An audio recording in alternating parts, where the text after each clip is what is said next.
what is masculine and feminine? Let's go right to the heart of that one. Are you up for that? Like, what does that mean? Like, what do these words mean? You know, everyone's just like, oh yeah, well, you know, everyone has a masculine and feminine side. But what is a good way to think about masculine and feminine for you? Like, how should we relate to those terms?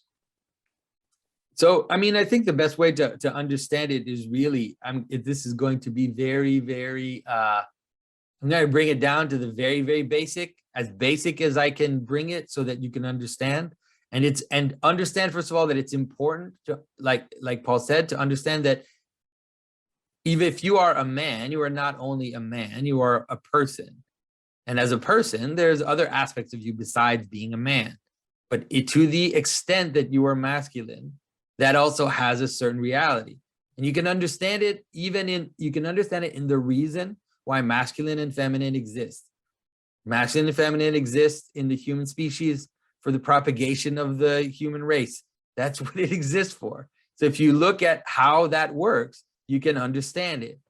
And so the feminine is the home. The feminine is that which gives body, right? Which provides body for the child. And so it provides matter. That's what it does. Like, it literally does that.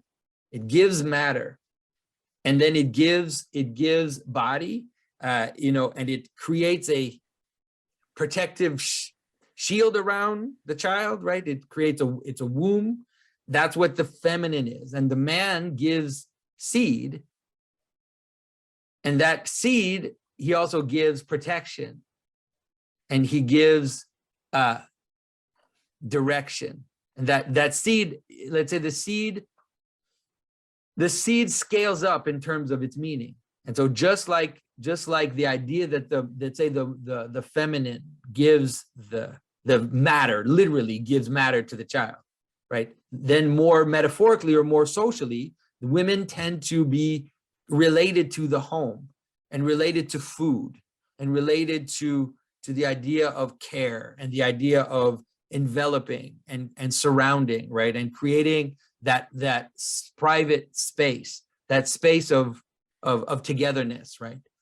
Whereas the masculine tends, just like physically, gives just seed and then backs off, right? And then the body, everything kind of in the same way, then the masculine tends to be associated with something like authority and something like direction and something like leadership.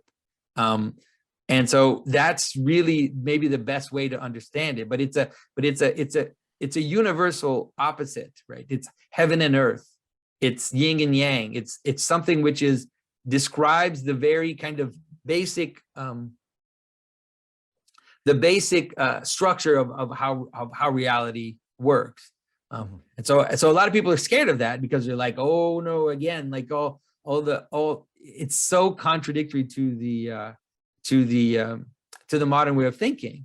But we have to understand that whether or not you identify masculine and feminine directly to men and women, you're gonna need those two aspects in the world.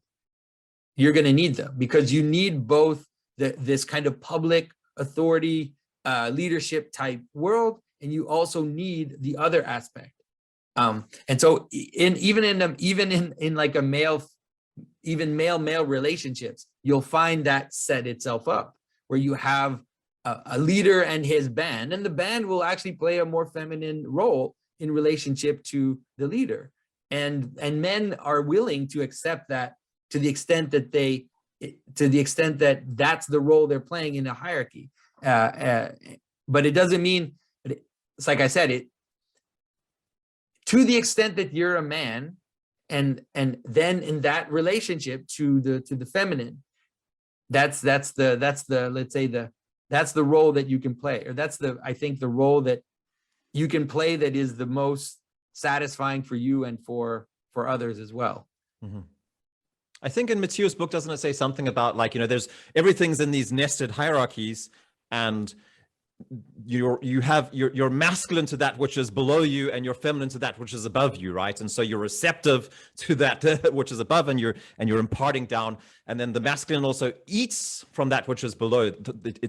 As you said, the feminine provides the body, provides the matter. So provides you're eating, food. you're sustained by that, but then you have to provide protection, authority, direction, all of that stuff, and name, like identity, all of that comes from above. Like you said, I mean, it is really like it really is a fractal relationship. And so as Christian, for example, like I can say something like, I am the bride of Christ, and it's totally fine. There's nothing weird about that. It doesn't, because it's at another level, right? It's not at the level that I actually have a sexual organ and that I'm engaging with a woman. It's at another level. It's playing on the same relationship, but it's at a different level that doesn't, that in that level in which then I become feminine for that which is above me. And it's the same, like, let's say, like you can see that, like, in a lot of cultures, you'll have the same, like, I don't know if, like, in rap culture, for example, they use the word shorty to talk about women, but also talk about their crew, like their younger guys that are hanging around them. And people can engage in those analogies by understanding that it's not a physically sexual relationship between the one above and below, but it has an analogy related to that, to the level in which the person below is taking instruction, is modeling, on the higher person, and that's completely fine. It's not weird at all. Yeah, I think these are such fundamental terms that just bear repeating and understanding at a deeper level, even the simple things. So I think it's really important. It's the understanding that's super important, because the modern world has a tendency to level, let's say.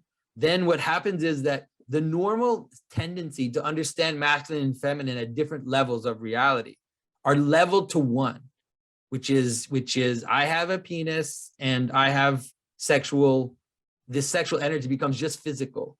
So because of that, everything becomes literally sexualized.